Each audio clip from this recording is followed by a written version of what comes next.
സാറേ, പശ്ചിമേഷ്യൻ യുദ്ധം മറ്റൊരു തലത്തിലേക്ക് കടക്കുന്നു എന്നാണ് മനസ്സിലാകുന്നത്. അതായത് ഇറാന്റെ പ്രധാനപ്പെട്ട എണ്ണ കേന്ദ്രം എന്ന് പറയപ്പെടുന്ന ഗാർഗ് ദ്വീപിന് നേരെയും ആക്രമണം നടന്നു. പക്ഷേ അമേരിക്ക പറയുന്നത് ഞങ്ങൾ അവിടുത്തെ സൈനിക കേന്ദ്രങ്ങൾ ആക്രമിച്ചു എന്നാണ്. നമ്മൾ ഇതിനെ എങ്ങനെ വിലയിരുത്തും? ഇത് യുദ്ധത്തിലെ ഒരു വഴിത്തിരിവാണ്. കാരണം ഗാർഗ് ആണ് ഇറാന്റെ പ്രധാനപ്പെട്ട എക്സ്പോർട്ട് ടെർമിനൽ. എണ്ണ മുഴുവൻ കയറ്റി അയക്കുന്നത്, 90% എണ്ണയും കയറ്റി അയക്കുന്നത്, 70 ലക്ഷം ബാരൽ ഒരു ദിവസം അവിടെ നിന്ന് കയറ്റി അയക്കുന്നുണ്ട്. സംസ്കരണവും അവിടെ തന്നെയാണ്. ജീവനക്കാരുടെ വീടുകളും ഒക്കെ ഈ ദ്വീപിൽ തന്നെയാണ്, അവിടെ ജോലി ചെയ്യുന്നവര്. അങ്ങനെ ഒരു സ്വയം പര്യാപ്ത സ്ഥലമാണ് അത്. അപ്പോൾ അവിടെയാണ് അമേരിക്ക കയറി ആക്രമിച്ചിരിക്കുന്നത്. ട്രംപിന് ഈ ഗാർഗ് ദ്വീപ് ആണ് ഇറാന്റെ 90% ഈ എണ്ണ കയറ്റുമതി ചെയ്യുന്നതും അവിടെ നിന്നാണ്. അപ്പോൾ ഈ ഗാർഗ് ദ്വീപ് പിടിച്ചെടുക്കണം എന്നുള്ളത് ട്രംപിന് ആഗ്രഹം ഉണ്ടായിരുന്നു. ഈ യുദ്ധത്തിൽ എപ്പോഴെങ്കിലും അത് സംഭവിക്കും എന്ന് വിചാരിക്കുകയൊക്കെ ചെയ്തിരുന്നതാണ്. അത് നടന്നില്ല. അപ്പോൾ അവിടെ ആക്രമണം നടന്നു. അപ്പോൾ പുലർച്ചെയോടെയൊക്കെ ആക്രമണം നടന്നു. ട്രൂത്ത് സോഷ്യലിൽ വലിയ ചരിത്ര നിമിഷമാണെന്നൊക്കെ ട്രംപ് അവകാശപ്പെട്ടിട്ടുണ്ട്. എന്നിട്ട് ട്രംപ് പറഞ്ഞിട്ടുണ്ട്, ഗാർഗ് ദ്വീപിലുള്ള സൈനിക കേന്ദ്രങ്ങളാണ് ഞങ്ങൾ ആക്രമിച്ചിരിക്കുന്നത് എന്ന് പറഞ്ഞിട്ടുണ്ട്. ട്രംപ് പറയാത്തൊരു കാര്യം മുമ്പ് ഞാൻ വായിച്ചിരുന്നതാണ്. അതായത് ഈ സമ്പുഷ്ടീകരിച്ച യുറേനിയം ഉണ്ടല്ലോ, അത് എവിടെയാണെന്ന് അറിയില്ലല്ലോ അവരുടെ. അത് കൊണ്ടുപോയി സൂക്ഷിച്ചിരിക്കുന്നത് ഗാർഗിലാണ് എന്ന് പൊതുവെ കരുതപ്പെടുന്നുണ്ട്. ഈ ഗാർഗ് ഇതുവരെ തൊട്ടിട്ടില്ലല്ലോ. ഇസ്രയേലും ആക്രമിച്ചിരുന്നില്ല, അമേരിക്കയും ആക്രമിച്ചിരുന്നില്ല. കാരണം ലോകത്തിലെ എണ്ണ വിപണിയെ അത് ബാധിക്കും എന്നുള്ളത് കൊണ്ടാണ് തൊടാതിരുന്നത്. മാത്രമല്ല, ഈ എണ്ണ കേന്ദ്രം ആക്രമിച്ചു കഴിഞ്ഞാൽ ഇനി കാണാം നമുക്ക് കളി. ഇറാൻ ഇനി മറ്റ് രാജ്യങ്ങളിലെ എണ്ണ കേന്ദ്രങ്ങൾ ആക്രമിക്കും. ഇത് ഇറാൻ നേരത്തെ പറഞ്ഞിട്ടുള്ളതാണ്.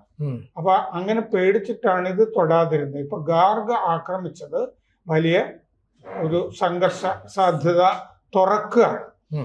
അപ്പൊ ഇറാന്റെ പ്രധാനപ്പെട്ട കയറ്റുമതി ടെർമിനൽ, അത് അവിടുത്തെ സൈനിക കേന്ദ്രമാണെങ്കിലും അവിടെയാണല്ലോ ആക്രമിച്ചിരിക്കുന്നത്. അപ്പോ അത് ചെയ്തു. അപ്പോൾ ഈ ഇതുവരെ ചെയ്യാതിരുന്നത് മൊത്തത്തിൽ ഷിപ്പിങ്ങിന് എണ്ണ, പിന്നെ അതുപോലെ മറ്റ് എണ്ണ ടാങ്കറുകളെ ഒക്കെ ആക്രമിക്കും ഇറാൻ. അതുകൊണ്ടാണ് ചെയ്യാതിരുന്നത്. അപ്പോൾ സെൻകോ ആണിത് ചെയ്തത് എന്ന് ട്രൂത്ത് സോഷ്യലിൽ പറഞ്ഞിട്ടുണ്ട് ട്രംപ്. ചരിത്രത്തിലെ ഏറ്റവും വലിയ ബോംബിംഗ് ആണ് നടന്നത് എന്നും പറഞ്ഞിട്ടുണ്ട്. ചരിത്രത്തിലെ ഏറ്റവും വലിയ ബോംബിംഗ് ആണ് നടന്നതെങ്കിൽ അവിടുത്തെ സൈനിക കേന്ദ്രങ്ങൾ മാത്രമായിരിക്കുമോ? അപകടത്തിൽ പെട്ടിരിക്കുക. ബാക്കി കാര്യങ്ങൾ ഇനി പുറത്തു വരണം. ഇതിന്റെ ഡീറ്റെയിൽസ്, എത്ര വിമാനം തുടങ്ങിയ കാര്യങ്ങളൊന്നും വന്നിട്ടില്ല. അപ്പൊ ഇറാന് ഒരിക്കലും ആണവായുധം ഉണ്ടാവില്ല. ഈ ട്രൂത്ത് സോഷ്യൽ ഈ ആക്രമണത്തിന്റെ കൂടെ ട്രംപ് പറഞ്ഞിരിക്കുകയാണ്, ഇറാന് ഒരിക്കലും ആണവായുധം ഉണ്ടാവില്ല, ആയുധം താഴെ വെച്ചേ പറ്റൂ. ഒരിക്കലും ആണവായുധം ഉണ്ടാവില്ല എന്ന് പറഞ്ഞപ്പോൾ തന്നെ ആ മറ്റേ ഇൻഫർമേഷൻ ഉണ്ടല്ലോ, സമ്പുഷ്ടീകരിച്ച യുറേനിയം ഗാർഗിലാണ് സൂക്ഷിച്ചിരിക്കുന്നത് എന്നുള്ള വിവരം കൂടി ഉണ്ടാവും. ആ കേന്ദ്രമായിരിക്കും ചിലപ്പോ ഈ ബോംബ് ചെയ്തിരിക്കുന്നത്. അങ്ങനെയാണെങ്കിൽ B-2 ബോംബറുകൾ ആയിരിക്കും ഇത് ചെയ്തിട്ടുണ്ടാവുക. ബ്രിട്ടനിലെ താവളത്തിലൊക്കെ വന്നിരുന്നു. ഈ വിമാനങ്ങളുടെ ഒന്നും ഡീറ്റെയിൽസ് വന്നില്ല എന്ന് ഞാൻ പറഞ്ഞു. അപ്പൊ ആ സൈനിക കേന്ദ്രമാണെന്ന് പറഞ്ഞത് ചിലപ്പോൾ ഒരു ആണവ കേന്ദ്രം കൂടി ആകാം. ആ ഇൻഫർമേഷൻ, ഇതൊക്കെ ഈ ന്യൂസ് റിപ്പോർട്ടിൽ ഇല്ലാത്ത കാര്യങ്ങളാണ് നമ്മൾ പറയുന്നത്. അപ്പൊ ഇറാന്റെ തെക്കൻ തീരത്ത് നിന്ന് 15 നോട്ടിക്കൽ മൈൽ, അതായത് 33 കിലോമീറ്റർ ദൂരത്താണ് ഈ ഗാർഗ് ദ്വീപ്. 5 മൈലാണ് ഗാർഗ് ദ്വീപിന്റെ നീളം. ഹോർമൂസിന് കടലിടുക്കിനും തൊട്ട് മുമ്പ് എണ്ണ ലോഡ് ചെയ്യുന്നത് ഇവിടെയാണ്, ഈ ഗാർഗ് ദ്വീപിലാണ് ചെയ്യുന്നത്. ചൈനയ്ക്ക് എണ്ണ പോകുന്നത് മുഴുവൻ ഈ ഗാർഗ് ദ്വീപിൽ നിന്നാണ് പോകുന്നത്. അപ്പോൾ ഗാർഗിനെ ആക്രമിച്ചു കഴിഞ്ഞാൽ നട്ടെല്ല്, ഇറാന്റെ നട്ടെല്ല് തകർക്കുക എന്നാണ് അതിന്റെ അർത്ഥം. സാമ്പത്തിക അവസ്ഥയെ മൊത്തത്തിൽ തീർത്തു കളയുക എന്നുള്ളതാണ്. അപ്പൊ ഇത് കഴിഞ്ഞിട്ട് ഇനി ചെയ്യാൻ പോകുന്നത് ട്രംപ് പറയുന്നത്, ഹോർമസ് വഴി പോകുന്ന എണ്ണ ടാങ്കറുകൾ ഉണ്ടല്ലോ, ഇപ്പൊ ഇന്ത്യക്ക് മാത്രമല്ലേ അത് കൂടി പോകാൻ പറ്റുള്ളൂ, ചൈനയ്ക്കും പോവാം. അപ്പോൾ എണ്ണ ടാങ്കറുകൾക്ക് ഇനി അകമ്പടി കൊടുക്കും. എന്നാണ് പറയുന്നത്. അമേരിക്കയിൽ നിന്ന് ഈ ആംഫീബിയൻ വെസൽസ് ഒക്കെ വരാൻ പോകുന്നുണ്ട് ഇപ്പോൾ. എന്ന് പറഞ്ഞാൽ കരയിലും കടലിലും യുദ്ധം ചെയ്യാവുന്ന വെസൽസ് വരാൻ പോകുന്നുണ്ട്. 2500 മറീനുകൾ വരാൻ പോകുന്നുണ്ട് ഇറാനിലേക്ക്. ഇറാനിലേക്ക് കൂടുതൽ അമേരിക്കൻ സേന വരാൻ പോകുന്നുണ്ട്.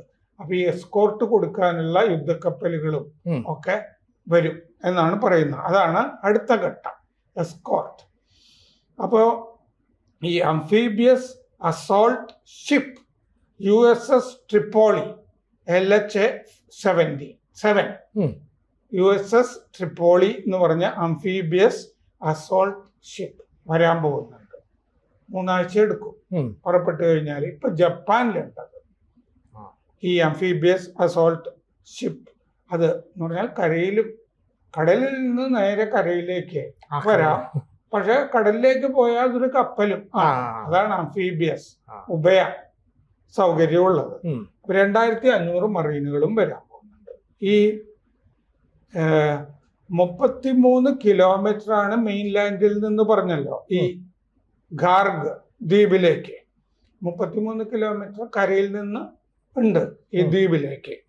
90% ഇറാന്റെ കയറ്റുമതി അവിടെ നിന്ന് നടക്കുന്നു. ഈ ഗാർഗ് ദ്വീപ് എന്ന് പറഞ്ഞാൽ അമേരിക്കക്കാർക്ക് മനസ്സിലാകാൻ എളുപ്പം മൻഹാട്ടന്റെ 1/3 ആണ് ഇതിന്റെ വിസ്തൃതി. അപ്പോ ഇനി തിരിച്ചടി ഉറപ്പാണ്. 1960കളിലും 70കളിലും ഒക്കെ അമേരിക്ക തന്നെ ഈ ഇറാനില് സ്വകാര്യ ഉടമയിലായിരുന്ന കാലത്ത് വികസിപ്പിച്ചെടുത്തതാണ് ഈ ഗാർഗ് ദ്വീപ്. കാരണം അന്ന് 1960കളിലെ അമേരിക്കൻ കമ്പനി അമോക്കോ ആണ് ഈ ഗാർഗ് ദ്വീപ് വികസിപ്പിച്ച് എടുത്തത്. ഷായുടെയൊക്കെ ഭരണകാലത്ത് ആണ് അത് ചെയ്തുകൊണ്ടിരുന്നത്. അപ്പോൾ ഗാർഗിൽ അങ്ങനെ ധാരാളം മാറ്റങ്ങൾ വന്നു. ഇറാൻ 137 ലക്ഷം ബാരൽ ആണ് കയറ്റുമതി ആകെ ചെയ്യുന്നത്. അപ്പോൾ ബുധനാഴ്ചയും ഗാർഗിൽ നിന്ന് ടാങ്കറുകൾ പുറപ്പെട്ടിട്ടുണ്ട് പല രാജ്യങ്ങൾക്ക്. അപ്പോൾ 2004 ഇറാഖിലെ ഫലൂജ ആക്രമിച്ചിരുന്നു, എണ്ണ കേന്ദ്രം. ഇറാഖിലെ പ്രധാനപ്പെട്ട എണ്ണ കേന്ദ്രം ഈ ഗാർഗ് പോലെ തന്നെ ഫലൂജ. അതിനുശേഷം നടക്കുന്ന പശ്ചിമേഷ്യയിലെ പ്രധാനപ്പെട്ട ആക്രമണമാണ് എണ്ണ കേന്ദ്രത്തിൽ ഇപ്പോൾ നടക്കുന്നത്. അപ്പോൾ ഈ കടലിനടിയിൽ കൂടി പൈപ്പ് ഇട്ടിട്ടുണ്ട്. ഇവിടെ കടലിനടിയിൽ കൂടി പൈപ്പ് ഇട്ടിട്ട് തെക്കൻ ഇറാനിലെ എണ്ണപ്പാടങ്ങളുമായിട്ട് ഗാർഗ് ദ്വീപിനെ ബന്ധിപ്പിച്ചിട്ടുണ്ട്. അപ്പൊ തെക്കൻ ഇറാനിലെ എണ്ണപ്പാടങ്ങളിൽ നിന്ന് എണ്ണ പൈപ്പുകൾ വഴി ഗാർഗ് ദ്വീപിൽ എത്തിയിട്ട് ഇവിടെ ശുദ്ധീകരിച്ചിട്ട് കയറ്റുമതി ചെയ്യുന്ന പരിപാടിയാണ് നടക്കുന്നത്. നീണ്ട ജെട്ടികളുണ്ട് ഇവിടെ. ആ നീണ്ട ജെട്ടികൾ കടലിലേക്ക് ഒരുപാട് ഇറങ്ങി കിടക്കുന്ന ജെട്ടികളാണ്. സൂപ്പർ ടാങ്കറുകൾ ഒക്കെയാണ് ഇവിടെ നിന്ന് പുറപ്പെടുന്നത്. അപ്പോൾ ഇതാണ് ഗാർഗ് ദ്വീപ് എന്ന് പറയുമ്പോൾ ഇറാന്റെ നട്ടൽ ആക്രമണം നടത്തിയിരിക്കുന്നു അമേരിക്ക. ശരിക്കും പറഞ്ഞാൽ ഈ ഗാർഗ് ദ്വീപ് തന്നെ വളരെ ആരും ആക്രമിക്കില്ല എന്നുള്ളൊരു ആത്മവിശ്വാസം ഇറാൻ ഉണ്ടാവില്ലേ? അപ്പോൾ ഇറാന്റെ കയ്യിൽ തന്നെ സമ്പുഷ്ടീകരിച്ച യുറേനിയം ഒക്കെ ഉണ്ടെങ്കിൽ അതൊരു പക്ഷേ എവിടെയോ സുരക്ഷിതമായ സ്ഥലത്ത് സൂക്ഷിച്ചു എന്ന് നമുക്കൊരു സംശയമൊക്കെ തോന്നുന്നുണ്ട്. അങ്ങനെയാണെങ്കിൽ ഈ ഗാർഗും ഇതും തമ്മിൽ എന്തെങ്കിലും ബന്ധം ഉണ്ടാവുമോ? അല്ല, ഗാർഗിലാണ് ഈ സമ്പുഷ്ടീകരിച്ച യുറേനിയം സൂക്ഷിച്ചിരിക്കുന്നതെന്ന് നമ്മൾ വായിച്ചിട്ടുണ്ടല്ലോ. അത് അമേരിക്കയ്ക്കും അങ്ങനെ ഒരു ഇന്റലിജൻസ് ഉണ്ടായിരിക്കാം. പക്ഷേ ഗാർഗ് ആക്രമിക്കില്ല എന്നൊരു തോന്നൽ ഈ നീണ്ട യുദ്ധത്തിന് തയ്യാറായപ്പോൾ ഇറാന് തോന്നുന്നുണ്ടാവില്ല. കാരണം ഗാർഗ് പ്രധാനപ്പെട്ട കേന്ദ്രമായതുകൊണ്ട് ഈ ഹോർമുസ് അടയ്ക്കും എന്നൊക്കെ ഉള്ളത് അറിയാമല്ലോ. ഹോർമുസ് അടയ്ക്കുകയും ചെയ്യുന്നു. അപ്പൊ മറ്റു രാജ്യങ്ങളെ മുഴുവൻ കൊങ്ങിക്ക് പിടിക്കുന്ന പരിപാടിയാണ് ഈ ഹോർമുസ് അടയ്ക്കുന്നത്. ഹോർമുസ് അടയ്ക്കുന്നുള്ളത് ആരെങ്കിലും പ്രതീക്ഷിച്ചിരുന്നതാണോ? അല്ല. മുമ്പ് ഒരു യുദ്ധത്തിലും ഹോർമുസ് അടച്ചിട്ടില്ല. അടയ്ക്കും എന്നുള്ള ഭീഷണിയൊക്കെ ഉണ്ടാവും. ഇത്തവണ അത് അടച്ചു.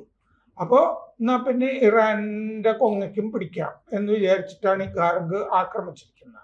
അവര് സമ്പുഷ്ടീകരിച്ച യുറേനിയം വേറെ എവിടെയെങ്കിലും മാറ്റിയിരിക്കാൻ തന്നെയാണ് സാധ്യത.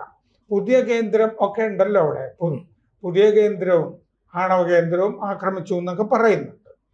അപ്പോൾ അതുമായിട്ട് ബന്ധമില്ല എന്ന് പറയാൻ പറ്റില്ല. പട്ടാള കേന്ദ്രങ്ങളാണ് ആക്രമിച്ചതെന്ന് പറയുമ്പോൾ ഉം. ഈ ആണവ കേന്ദ്രത്തിന് ബോർഡ് വെക്കില്ലല്ലോ. ഇത് ന്യൂക്ലിയർ സെന്ററിന് ബോർഡ് വെക്കില്ല. ഇല്ല. അതിന് ജൈവ സംസ്കരണ കേന്ദ്രം എന്നൊക്കെയല്ലേ ബോർഡ് വെക്കും. അത്ര അപ്പൊ അങ്ങനെ ഇത് ഉണ്ട് എന്നുള്ളൊരു കൂടിയായിരിക്കണം ഈ ആക്രമണം. അത് ബോംബറുകളാണ് ആക്രമിച്ചതെങ്കിൽ അതാണ് എന്ന് ട്രംപ് വിചാരിച്ചിട്ട് തന്നെയാണ് ചെയ്തതെന്ന് ഉറപ്പ്. ചരിത്രത്തിലെ ഏറ്റവും വലിയ ബോംബിങ്ങുകളിൽ ഒന്നാണെന്ന് അയാൾ എഴുതിയിട്ടുമുണ്ട്. ചരിത്രത്തിലെ ഏറ്റവും വലിയ ബോംബിങ് നടത്തണമെന്നുണ്ടെങ്കിൽ ബോംബറുകളും ആയിരിക്കണം. ആ വിശദാംശങ്ങൾ വരാനിരിക്കുന്നേ ഉള്ളൂ. കൂടുതൽ വാർത്തകളും വിശേഷങ്ങളും നിങ്ങളിലേക്ക് എത്താൻ ABC മലയാളം സബ്സ്ക്രൈബ് ചെയ്യുക, ബെൽബട്ടനും അമർത്തുക.